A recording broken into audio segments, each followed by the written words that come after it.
basically the Biden administration just turned out to be just much more radical than we were expecting. And honestly, the first year and a half or 2 years of the Biden sort of term were very strange for us because just the world had gotten bizarre because of COVID and every other crazy thing that was happening. But but also the Biden administration just started coming at us in a much more, I would say, direct and brutal assault, meaning like coming at our companies and coming at our industry and really trying hard to destroy entire sectors of tech and destroy entire sort of swaths of of what we consider to be kind of startup land, and really coming hard after our companies, coming after our founders. I've talked elsewhere about the debanking phenomenon started hitting really hard. We started having lots of founders and companies literally kicked out of the banking system.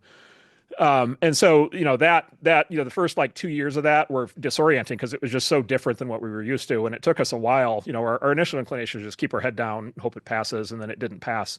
And then it was sort of, in our view, as our response to that was, we have to go get involved in that. And then, for the last 2 years, it was more of a fight, because we were actually in there kind of punching back, but, frankly, it wasn't going that well.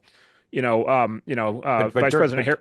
Yeah, go ahead. Go ahead. No, Well, please. just during those 4 years, did anyone in any discussion ever say, "Hey, let's call the vice president. She's from Northern California. A lot of us have given her money. A lot. She's talked favorably about the tech sector and its importance to California and the world." Did anyone ever say that? Let's do that.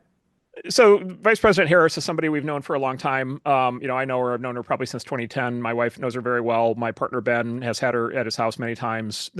His wife Felicia, my partner Ben's wife Felicia, sat next to the vice president at church for many years in San Francisco. I guess, yeah, and yes, there were some conversations and so forth. Obviously, nothing, ultimately nothing productive. I would say we do have this like fairly bizarre phenomenon where, like our politicians in California also hate us, and so as you know, Well, not all of them. Not all of them. it's pretty hard to find. Like our own hometown Congress people don't like us. Like our governor doesn't like us. Congressman Khanna likes you. Congressman kind of likes us sometimes. Okay. He likes us. He likes us now. There was a long time when he didn't. I supported. So he's a good example. I supported Roe. So I supported Roe in his initial race, and it was. And this was when I was doing much smaller scale. But Roe's like, yeah, I'm a young guy, and I understand tech, and I'm going to take out this incumbent, and it's be much better. And he said like, yeah, I'm going to be very pro business and so forth. And then and he went in, and then he turns right around. And he's the co-chair of Bernie Sanders presidential campaign. Um, so, and in Bernie retrospect, likes the internet. Bernie doesn't like us. And so, look, and Roe has to do what Roe has to do, but he decided that he had to kind of orient against us. And so my read is like the vice president also had to do that, which is just as the Democratic Party became, whatever you want to call it, more radicalized, more extreme, more emphatic, let's say, on business issues, corporate issues, tech issues, internet issues, as sort of the censorship, program, the social media, as the social media issues ramped up, and as they became anti-crypto, anti-Facebook, and then as they really started engaging hard on AI policy, they, it's just kind of, this. I mean, like Bernie almost won. Bernie arguably won the 2016 nomination. Like that. That's a Yeah. different Democratic Party than the Clinton Gore Yeah. party. Yeah. And so my view is just like the vice president and others, including, by the way, Biden himself, kind of got wrapped up in this more radicalized Yeah. thing. And by the Let time me they realized the consequences of it, it was too late. let me ask you one more question about her. And again, I know you're not speaking for her, and you're not, but you're a great reporter. And as you listed, you know a ton of people who know her really well, right? Yep. She obviously, if you said to her in an interview, how important is the tech, is America's high tech? She'd say, "Oh my goodness, it's one of the crown jewels of the country of California." I'm pretty sure she'd say that. She wouldn't say, she might have some problems with, Facebook 2016, whatever. But do you think that she in her actual position is, you guys need to be highly regulated and you're evil? Or do you think her position is, you're great, but the party's moved so far to the left, I have to take that position? Would it shock you if I said that I'm not sure she has actual positions? It would not. Um, So your view is she just said it because that's where the party was. Yeah, she was the law and order prosecutor she was a hardcore law and order prosecutor as district attorney and then as attorney general. And then, she became very, pro, pro open the prisons as Yeah. vice president.